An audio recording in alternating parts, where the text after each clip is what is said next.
This original WSRE presentation is made possible by viewers like you. Thank you. Maximizing human potential with advanced technology on the front line of modern science with Dr. Ken Ford on this edition of Conversations.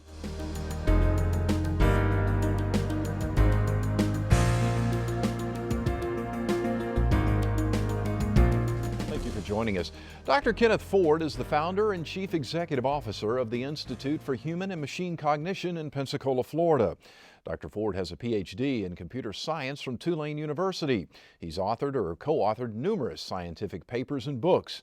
His ability to bring academic research to real-world use is unparalleled, a talent that has not gone unnoticed by NASA. His long association with the space organization includes developing and directing the Center for Excellence in Information Technology at the Ames Research Center in Silicon Valley. Dr. Ford is a recipient of NASA's Outstanding Leadership Award and its Distinguished Public Service Award. Currently, he is the chairman of the NASA Advisory Council. In addition, he has served on the National Science Board and the Air Force Science Advisory Board. Recently, Dr. Ford expanded his world-class scientific research organization, IHMC, to include an office in Ocala, Florida. We welcome to Conversations Dr. Kenneth Ford. Thank you for joining us. Thank you, Jeff. It's great to be here. IHMC, Institute for Human and Machine Cognition. What is it? Well, it's a not-for-profit research institute focused on the boundary space between human and machine cognition. So we're looking at extending human cognition and interfacing humans and machines in a more effective way than we have in the past. You started this how many years ago? Well, Alberto Cañas and I co-founded the institute originally in 1990, and we've went through a big transition in 2004 where we became a not-for-profit entity. Prior to that, we were part of the university. Okay. What sort of organizations do you primarily do work for? We mostly work for the federal research agencies and for the Department of Defense and for NASA. Okay. And then we work with a collection of corporate partners, Honda, Lockheed, Boeing. Microsoft has been a significant collaborator. Now, is this something that those companies or the government organizations would come to you and say, we have a need for this or that, or do you go to them and say, hey, we've really developed something we think you can use? How does that work? Some of each. That's a good question. And in many cases, the government will solicit, they openly solicit proposals. And they'll say, look, we're looking for the best ideas about a certain topic. And then we and everyone else with capability in that area submits a proposal, and there's pretty intense competition, and they select those they wish to fund. Now, I know when I did my research, and you guys have a wide variety of scientists from all sorts of disciplines. Expand on that a bit. Well, because we're interested in both human and machine cognition and in the performance of humans and machines, we need a broad range of people. It's not adequate just to have engineers and computer scientists, but you also have to have folks whose object of study is in fact the human. One of the things that I know you do an awful lot of work on is robots, and that's something I think that has fascinated all of us, probably going back to the days of the Jetsons, watching it on cartoons. Where are we in today's society as far as robots being involved in our day-to-day activity? Well, they are already, but we don't notice them. You know, they're aspects of our automobiles, aspects of many things in day-to-day life involve either their construction by robots or robot-like entities operate them. But in terms of robots that we imagine from television, you know, R2-D2, these kind of robots, these are further out in everyday life, but one of the most interesting areas of robotics is humanoid robots. And that's an area where IHMC is among the world leaders. Particularly, our robotics group is really led in many ways by Jerry Pratt and Peter Newhouse, and they're particularly interested in humanoid robotics. When you say humanoid robotics, expand on that. Well, by that I mean robots that that are modeled or inspired by the biology of humans. So they have, they might be bipedal walkers. They might walk like a human with two legs. They might have hands that grasp like a human hand grasps. Because we've built the world around us for us, and we're not going to rebuild it for robots. Right. Speaking of robots, I believe we have some interesting video of some of the robots that you guys are working on, which is extremely fascinating. And I'll get you to take a look at that and kind of explain to us what are we seeing here? Well, this is one of our bipedal walking robots, and it's at Johnson Space Center in this video in an Argos device. So this device that's attached to the robot is simulating a reduced gravity environment like the moon or Mars, and it's making it difficult for the robot to walk in that reduced gravity environment. Notice it was walking over rugged terrain. Right, right. And this requires good force control. Nice. Now, this robot is walking in 1G environment here. This is at IHMC, and this robot both walks and it also has some degree of push recovery. And when you say push recovery? So one sees walking robots sometimes on television, and most of them have position control only, meaning that their legs describe a pre-programmed arc as they walk, and if they bump something that they're not expecting, or the ground is uneven, or anything like that disturbs that, over they go. And when they're over, they'd still be probably moving their legs like that. Okay. Sort of like a wind-up toy. Okay. And that's not what these robots are doing. Right? So these robots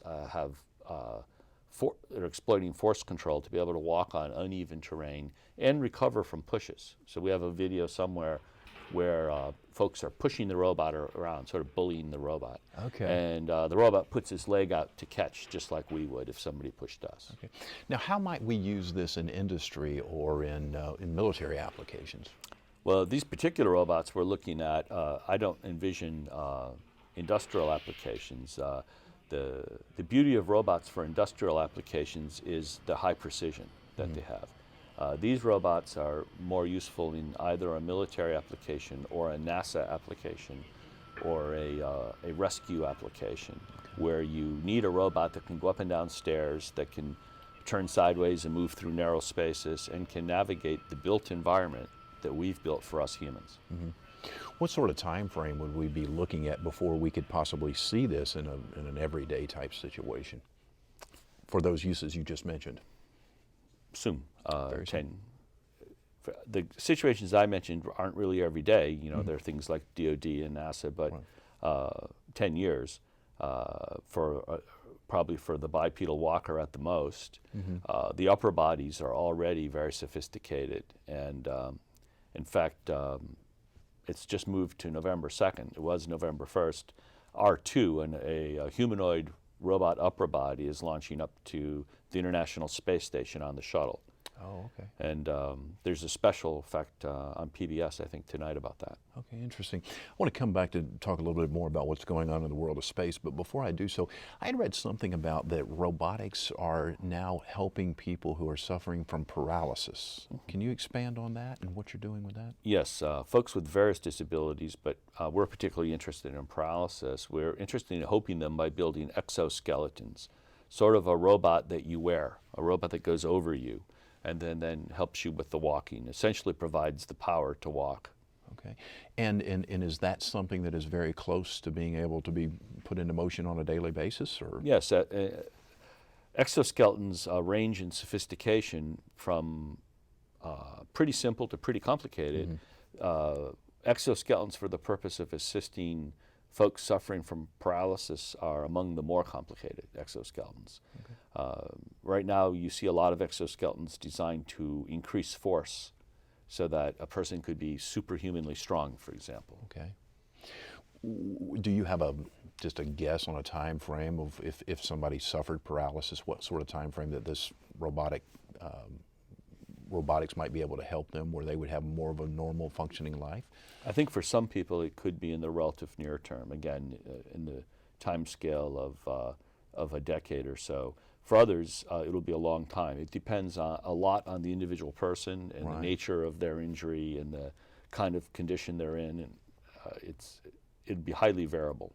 Read something else that I think you guys are working on. It's kind of interesting, where someone can actually see through their tongue.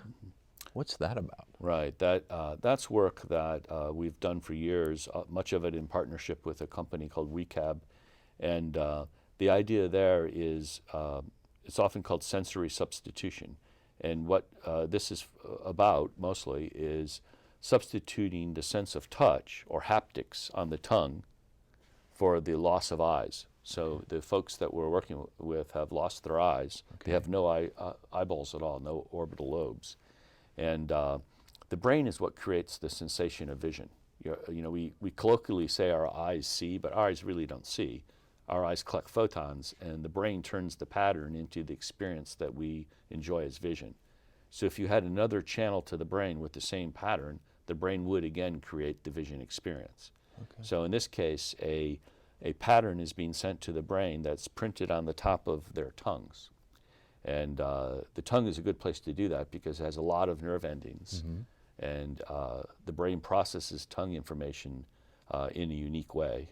So the touch on the top of the tongue is substituting for the eyes in this case. So a person would actually be, who could not see, would be able to see something? Yes, it's not like you and I seeing, and you have very poor peripheral vision, mm-hmm. and currently don't have color. But we had one Army gentleman who lost his eyes in the war read the eye chart at 20/60. Wow, that's impressive. Yeah. What other applications might that be used for? I mean, is that something that can be used in space, or is that something that can be used militarily? Sure. Lots of potential military applications, and it's generalizable beyond vision. So it also, you could do the same thing for hearing or for balance. Oh, that's very fascinating. Going back to the robots too, I know we have some video of this as well, of the little dog, I believe is what you call it. Now, what exactly is little dog, and what's the purpose of it? Well, little dog, in fact, we're seeing it now, was a DARPA-sponsored robotics challenge, and little dog is a small robot. And the challenge was how to endow it with the ability to walk over rugged terrain that it hadn't seen before. In other words, it's not a point solution. It has to have a general approach to walking on rocks and climbing up stairs and walking over logs. And this is a significant challenge in robotics. And this was a 3-year project, again, sponsored by DARPA. That's absolutely amazing. And what would that be used as in, shall we say, the real world, outside the laboratory? Right. So larger versions of the robot will be used for logistic purposes, carrying supplies and batteries, for example, for ground forces. And one can envision all sorts of other uses. Wow, that's absolutely fascinating. Speaking of space exploration, you've obviously had a lot of relationship with the NASA, and was recently awarded a very prestigious award. And as I understand it, the Distinguished Public Service Award is not just something that's handed out to anybody, so congratulations on that. Thank you. Tell us about your relationship with NASA and what you do. Well, it's a long relationship that's changed over time, and it's continued to be an interesting one. You know, originally I did research. My relationship was one of a researcher. I did research for NASA. And in the late 90s, I took leave from IHMC and spent 2 years at the Ames Research Center in Mountain View, California. And then returned to IHMC and continued to be interested in their problems and doing research with them. In late 2006, 2007 timeframe, I became a member of the NASA Advisory Council, and in 2008 became the chairman. Where are we today as far as the space program is concerned in the United States? Well, the space program in the United States is multifaceted. So, you know, NASA is a diverse agency with several key roles. The first A in NASA is aeronautics. Mm-hmm. So NASA operates a robust aeronautics research program at its aeronautics research centers. And this has to do with topics like more efficient flight, greener aviation, mm-hmm. Improvements to the air traffic control system, wing shapes, new engine designs, things like this. Then another part of NASA does space science. And these are the deep space robotic missions that you see, the probes, the rovers that go to Mars and places like that. Right. And that's also in robust shape. Another part of NASA operates the space station and the shuttle. And as you know, the shuttle is nearing the end of its life, Right. very near. And we hope station will be around for a while. And then another part of NASA develops new exploration vehicles. So it develops what's after shuttle, what's after station for human spaceflight. Okay. So it's a large and diverse agency with a variety of directions. I think everybody gets real fascinated about the human space flight, and of course, you know, the going back to the moon. Speaking of that, do you see this country going back to the moon anytime soon? Putting a man on the moon is probably the better question. Well, there's no doubt that humans will go back to the moon. The question is whether Americans go back to the moon. I certainly hope that we will, and I hope that we will continue to be a great power and a spacefaring nation in the future. What sort of appetite is there right now politically to continue to provide funding for that mission?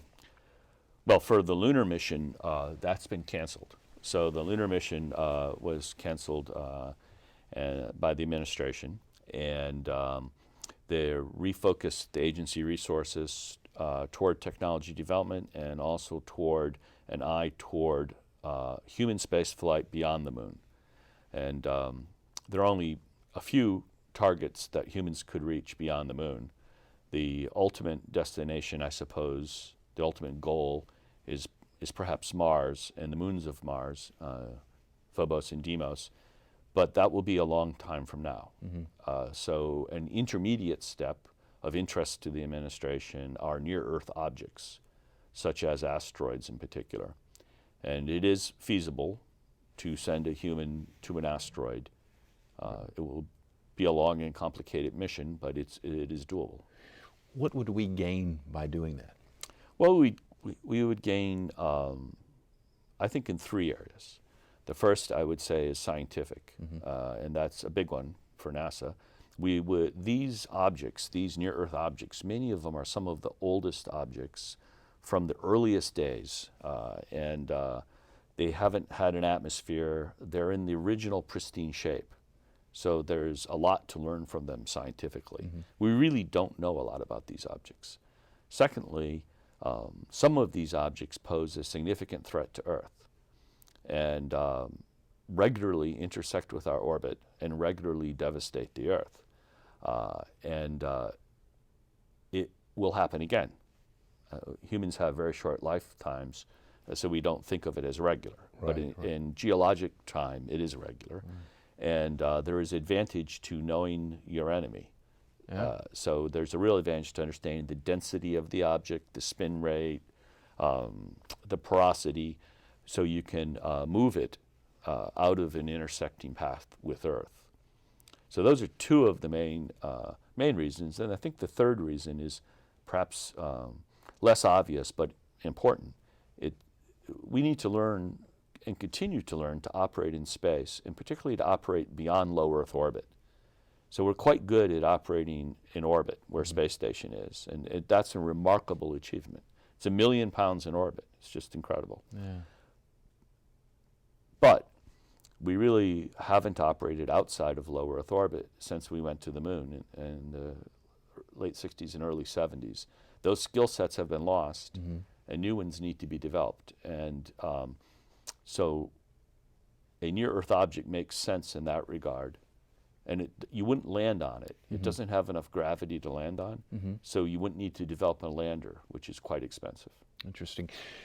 China, how involved are they in a space program? Extremely. China is essentially retracing our steps in the 60s. So, you know, they're taking the same steps we took, a series of steps akin to Mercury, another series of steps akin to Gemini, and they and other nations are quite serious about the moon and being the leaders in the world. The leadership in space connotes leadership in the world to much of the population of the world and to countries that are wondering about where leadership sits.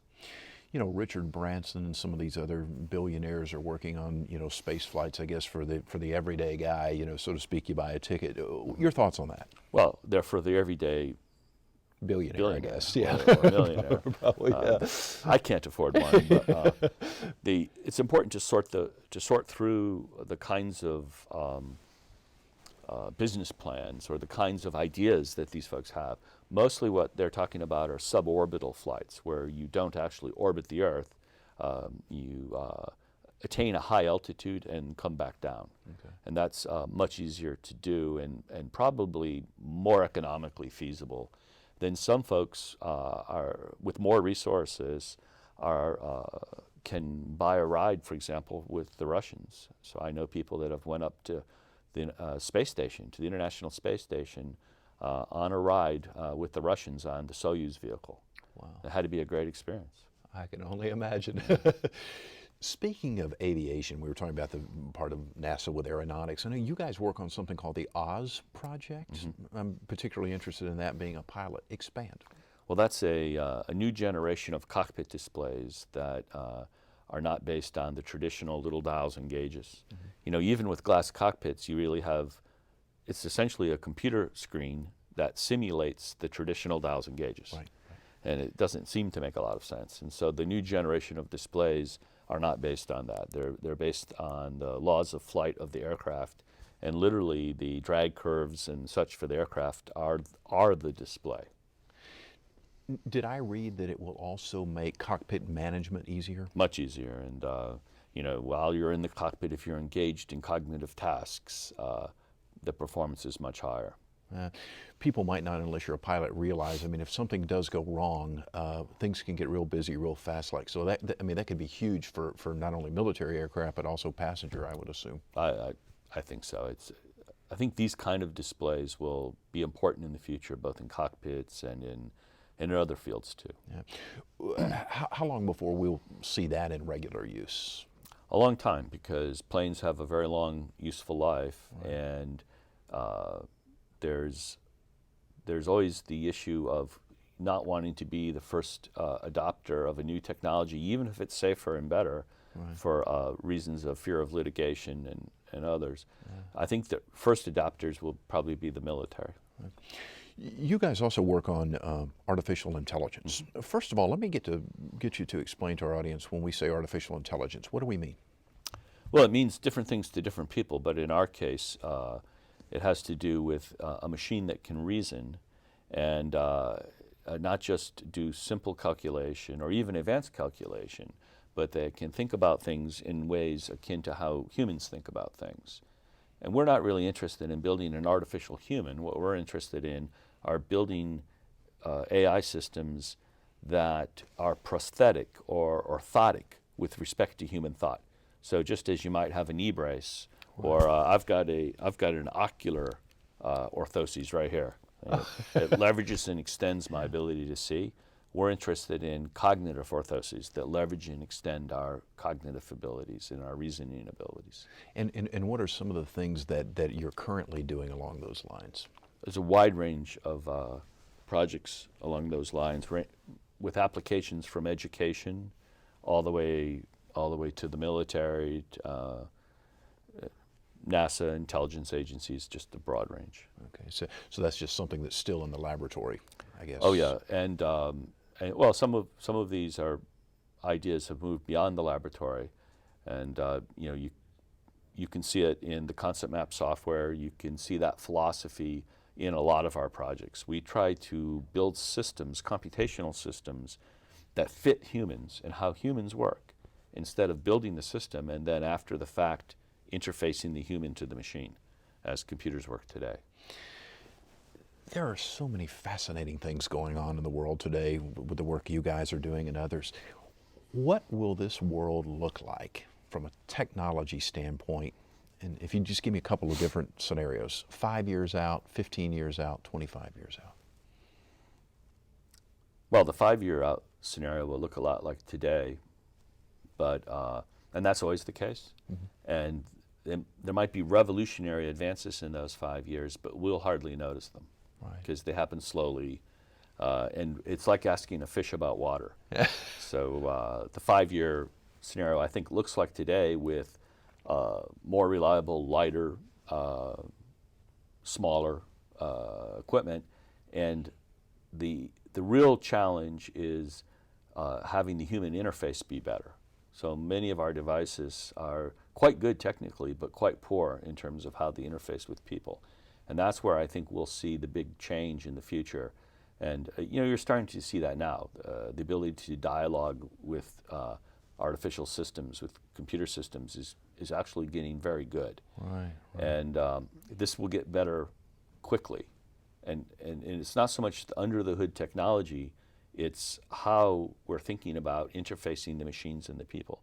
How would you interact with your machines? Would it be sort of your assistant? Would it be a colleague? What is the role of interaction? And would you speak to it? Would you type on it? Would you kick it? What would the you see these robots that clean floors, for example, now. Yeah, fascinating. We're getting a little bit short on time. One of the things I think that concerns many folks is the fact that in this country, in the United States, that maybe we are not doing a great job preparing our students in math, science, engineering. How do we fix that? Well, I think that's the root issue in many ways. That will be a principal determinant of the future of our country. So this is something that does have to be addressed, and we usually don't talk frankly about it and sweep the issues under the table. But it's important that the most talented among our young people become the educators, and that we instill in the young people the passion of learning, and I'm very concerned about the path we're on. We're on the path to second rate at best, and we need to change that. Dr. Ken Ford, it's been a real pleasure. Thank you for your time. Thank you. Dr. Ken Ford, he is the founder and the Chief Executive Officer of the Institute for Human and Machine Cognition. We're also online at WSRE.org/conversations. You can click on the Episodes tab and view some of our past programs.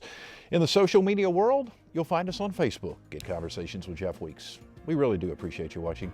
I'm Jeff Weeks. Take very good care of yourself, and we'll see you soon.